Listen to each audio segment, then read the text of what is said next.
Hello, coaches! In today's episode, our panel of experts will share their responses to the question, where do coaches fail, and what can we do about it? As coaches, we're always working to improve our practice, and we can often be the hardest on ourselves for our mistakes.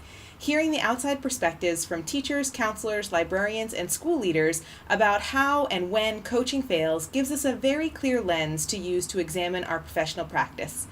It can be challenging to identify areas of growth for ourselves, but using these conversations as a starting point, we can all start to prioritize the next steps in our professional learning.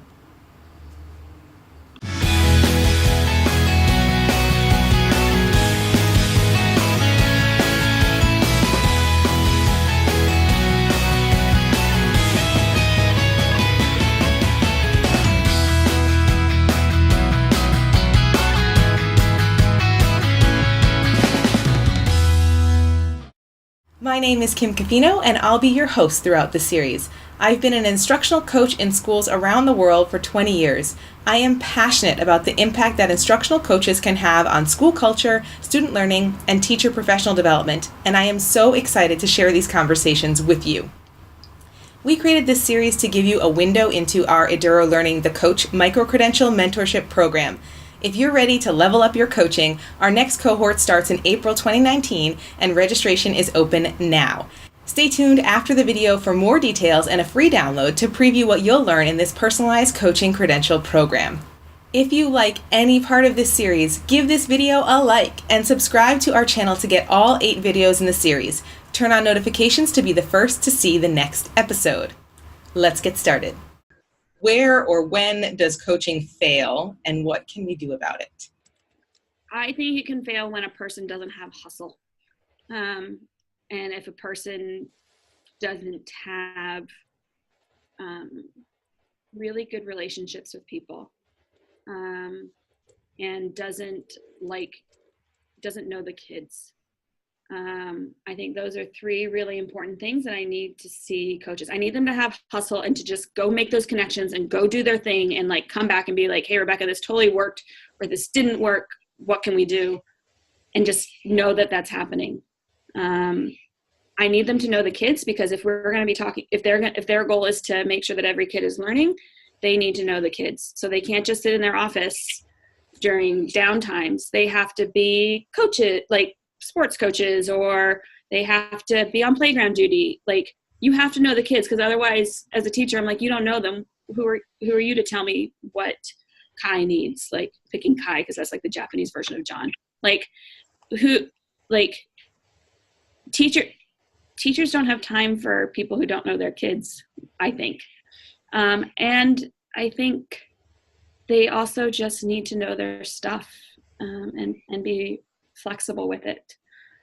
Thick skin also can't hurt.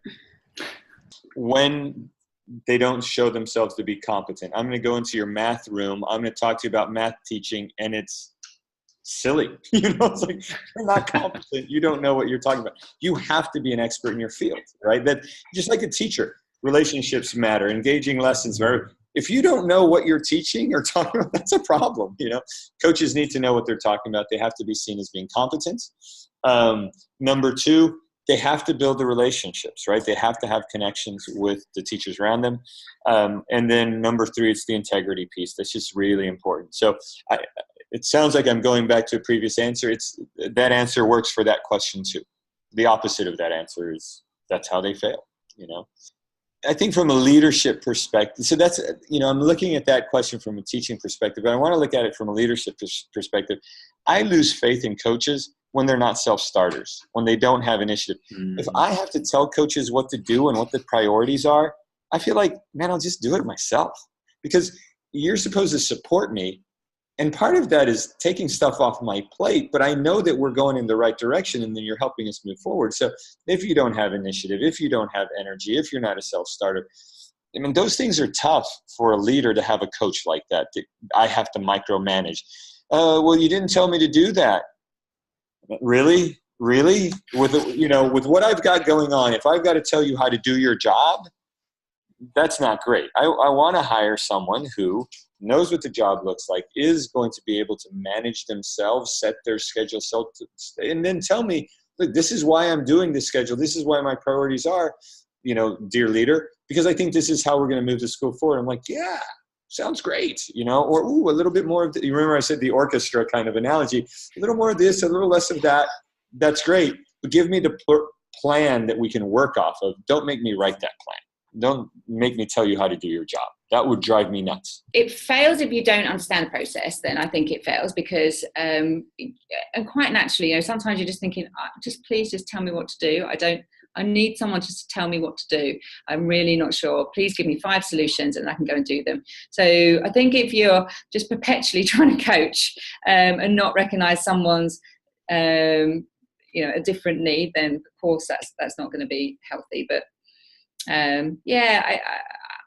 so I guess then, and I guess if somebody feels threatened and there isn't a culture where you see intentions as positive, then it's not going to work so well.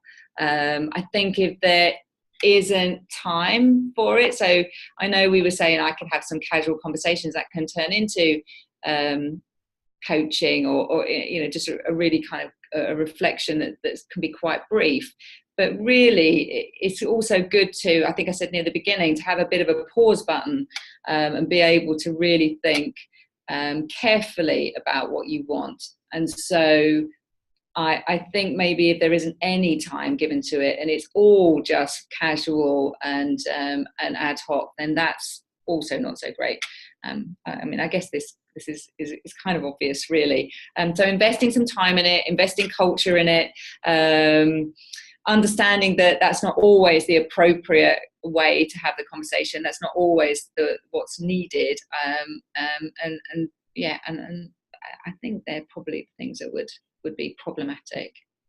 Yeah, I think some of this goes back to sort of the pedagogy that many international schools are based around, which is that spirit of inquiry. I think if it's seen to be like they're the answer people or they're the prescribers, do you know what I mean? It's like it really is that two-way street where I think, okay, I think I understand what you're looking for. I'm not sure I've got it 100%. So kind of correct me where I'm wrong, where I don't know. And let's explore some of these things. And I'm gonna send those to you as I'm thinking about the process that I went with finding my my case management platform that I'm using now. But it's like I'm gonna send you some models, and there's some free memberships to these. We're also happy to pay for these, but I don't want to pay for that now because I'm not sure that's what you're really gonna want. Do you know what I mean? Like that openness of discovery is really key. I think where people, and we're again going back to the idea of not being vulnerable or not feeling safe, but if people can be vulnerable in the process and be like, look, I don't really know where this is going, because often that's really true. We don't know, even if we think we've got the best possible solution, we really don't know how that's going to resonate with that person until they have a chance to kind of try it on and work with it for a bit. And so I think setting up that dynamic avoids the pitfalls, which would be when it's like, we're all going to use this. And sometimes that's important. Like we're talking right now about, digital portfolios and how to update those. At some point, a decision needs to be made. And we also have to trust that the people that are making the decision are making it, having gathered the most comprehensive picture they can and all that. That's all well and good. But when it's something like where it can be flexible, then I think that's really important. Otherwise, it runs the risk of missing the mark. Yeah, if coaches are the experts as opposed to the learners alongside is when it doesn't work. Right. Yeah. Certainly there's that area of expertise, and that's a tricky balance, right? And I think that comes with some level of maturity and experience. But it's like, yeah, okay, here's what I've got. Let's work with this together. And you know what? And that's also fun. Like I do that in counseling. It's like people come to me because they want answers to their problems, and that's one of the hard things. Is actually I have some suggestions on where we might go, and obviously I have my own models I'm working with, but I don't know where we're going to end up. But that can also be kind of fun because that's where some of the, even, talking about really heavy issues, we'll laugh sometimes, because it's just ironic, or we've stumbled into something like, holy cow, we didn't see that at the beginning of this session. Isn't that, that's actually kind of hilarious, and then it's okay to laugh, even though you're talking about something really tough. And so, yeah, those are really nice aspects to have. I guess, as I said before, for me, I've always had a positive experience, but what I've heard from other people have been in cases like what we were talking about before, people having the perception that it's technology for technology's sake and not really understanding that this is a new piece of technology, but what is it actually really doing? Why are you making me do this? This is not being able to see what the benefit is for that shiny thing. And I think that maybe that sometimes comes because the teacher themselves might have a bit of a wall up or a blockage, or not necessarily so open to new things, because as a teacher you are in a state of flux all the time. Everything changes. At schools I've been at previously, the report system has changed every year. Sometimes the unit plans change every year, and this kind of thing really can really grate and get people down. So if you're in a school environment like that, and it's easy for teachers to say, look, this is one more new thing I don't want to have to deal with. You can't sell it to me. And I think the real solution for that, and I come back to what I said before, is building personal relationships with people. I think that's key for almost anything that you need to achieve in a workplace. Without those relationships being positive, it's the ground floor. There's nothing, you won't be able to achieve anything after that. Teachers are human beings, right? And human beings are social in a lot of interesting and cool and weird and dysfunctional ways. And the way we interact with each other and the way personalities work, I think plays a big part. So here's an example. We use, for example, the 7 norms of collaboration as a way to kind of function in meetings and things like that. But I find them really, really irritating, because I've been in situations where things are functional and I don't feel like we need that framework, because that stuff is kind of organically happening. And like you be at a meeting and be like, what norm of collaboration are you going to work on today? And it's like, well, I don't know. Like, I got to see what's going to happen. I'm not going to pick one at this point. But I think, some people might have to have that, because it's really difficult for them to interact with people in a way that's not easygoing and organic. Or in one team, they might have that trust and that rapport, but when they're on another team, it doesn't work that way. So that's, I guess, this long-winded answer. I'm trying to think my way through it. It's this idea of personalities can be one major problem. And so those personalities and relationships take time.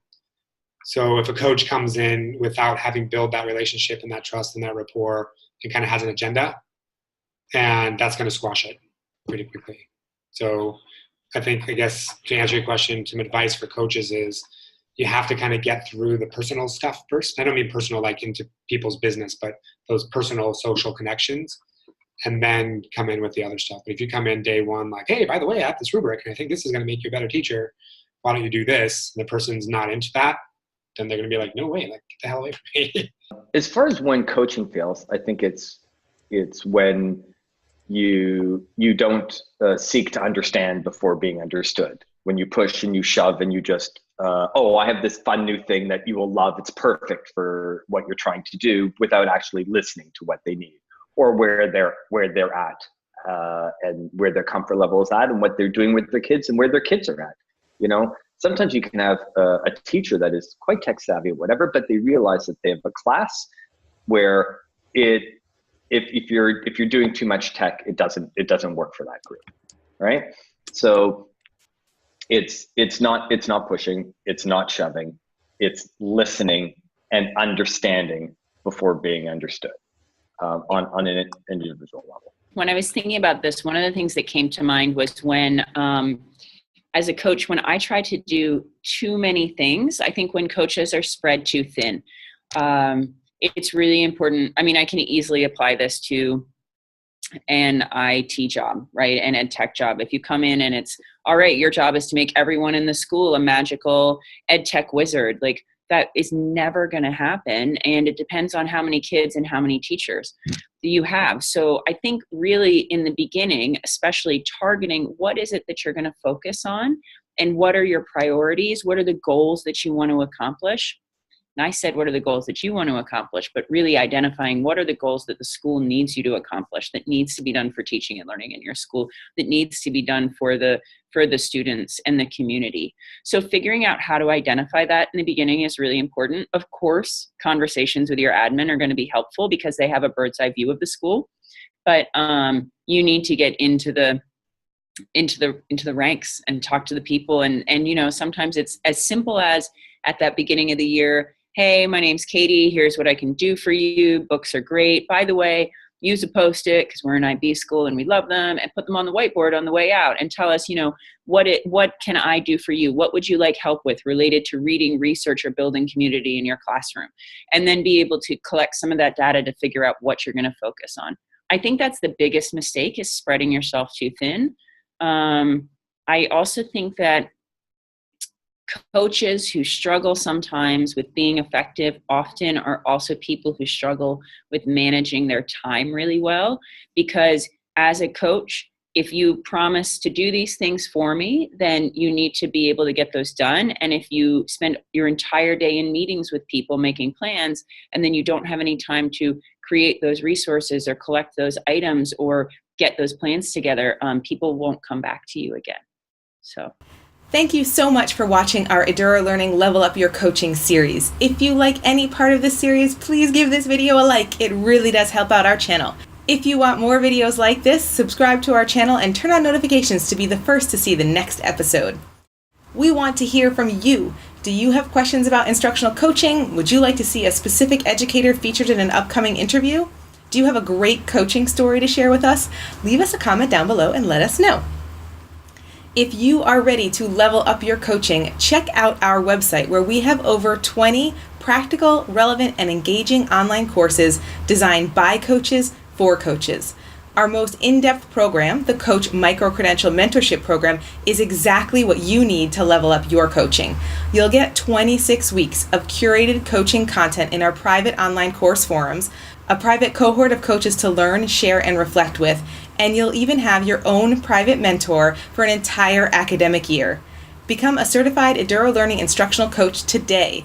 Go to edurolearning.com/coach to find out more. To get a sneak peek at what we offer, download our free 5 strategies for your coaching toolkit in the description box below.